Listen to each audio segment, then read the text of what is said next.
Whoa, would you look at that? Absolutely stunning. Anyway, I've not done a video for a little while as I've been very busy at work, so here's the new one. If you're a first time buyer and have finally found your perfect house, you now need to make an offer. And in this video, we're going to tell you how. Hi there, my name's Lee Everett. I've been an estate agent in Essex, the UK for nearly 17 years. And if you're after the best tips and advice on how to buy and sell property, please hit that subscribe button as well as the bell icon so you get a notification every time I post a video. So before you even think about putting an offer to the actual estate agent, there's a few things I would advise you get first. The first thing should be your mortgage agreement in principle. Now ideally, I would recommend getting this before you even start looking at houses, just so you know what you can and can't afford. The second thing is a solicitor or a conveyancer. Now your mortgage broker can help you pick one, or you can ask a friend or family, most likely somebody that you know has used a solicitor before and can recommend one. The third thing you're going to need is proof of address and photographic ID. This is so the estate agent can do their anti-money laundering checks just to make sure you're not trying to launder any money. So you've got those three things together. I would personally get all that attached to an email and send an email to the estate agent with the amount you want to offer. But how much do you offer? Is there a set rule? Is there ways? Is there a certain percentage you need to offer off the property? And that will vary from property to property, depending if it's got lots of interest or no interest. So you want to find out as much information from the estate agent as you can as to if the owner's keen to sell, how long it's been on the market for, how much interest it's getting, and importantly, is there any other offers on the table? Now when a market isn't very busy and there isn't anybody else looking for the property, I think the general rule is offering around 10%, or your first offer being around 10% off the asking price. So if you've got a £200,000 house, you'd look at offering £180,000 as your starting point. Now you should always expect your first offer to be rejected. So don't be afraid to offer low, because no matter what your first offer is, it's almost 99% of the time going to be rejected. So how much more should you offer after your initial £180,000 or your initial offer has been rejected? Now before you have offered, I'm sure in your head you've got a figure in your mind that you don't want to pay any more than, and that's very important you stick to that.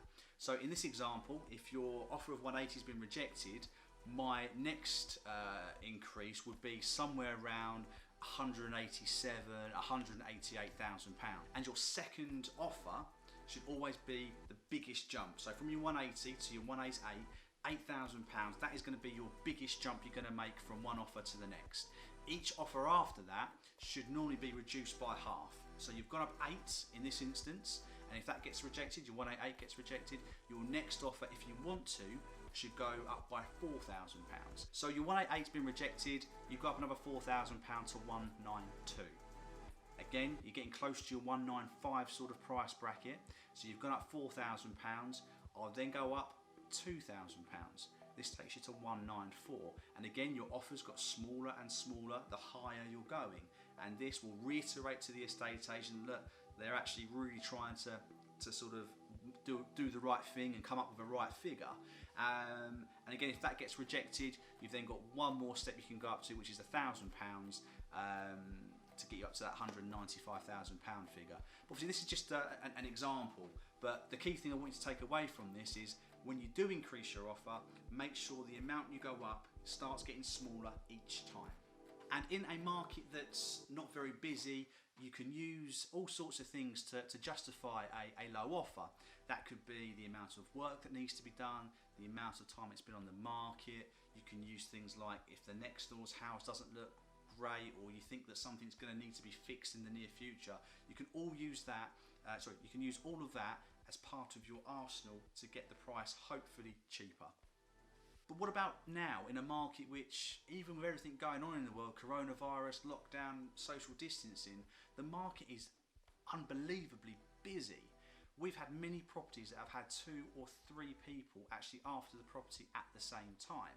And my advice to somebody who is interested in a property that does have at least another person interested is, if you really want it and you can afford it, then just offer the maximum price that you're able to straight away. And that agent's going to know that you're not messing around, you're not trying to get money off to make it better for you. You want to give a good price for the owner, and that shows that you're keen and can be trusted as well. And remember, as a first-time buyer, you have no chain. You can offer generally a speedy transaction. You haven't got to sell a property and a chain behind you where things can and do go wrong. You're able to offer a relatively quick sale with relatively few potential issues. So make sure you stress that in your email to the estate agent that you are ready to go. But they'll know that, because if you followed the advice in this video, they will have everything they need from you in order to process an offer and get things up and running as soon as possible. I hope you found this video helpful. So if it has, please give it a thumbs up. If you have any questions about offering, or you have any stories about how you've offered, whether it was good or bad, please pop it in the comment section below. If you like what we're doing here and you want to see more videos, please hit that subscribe button along with the bell icon so you get a notification every time we post a video. And yeah, I'll see you again next time. Take care.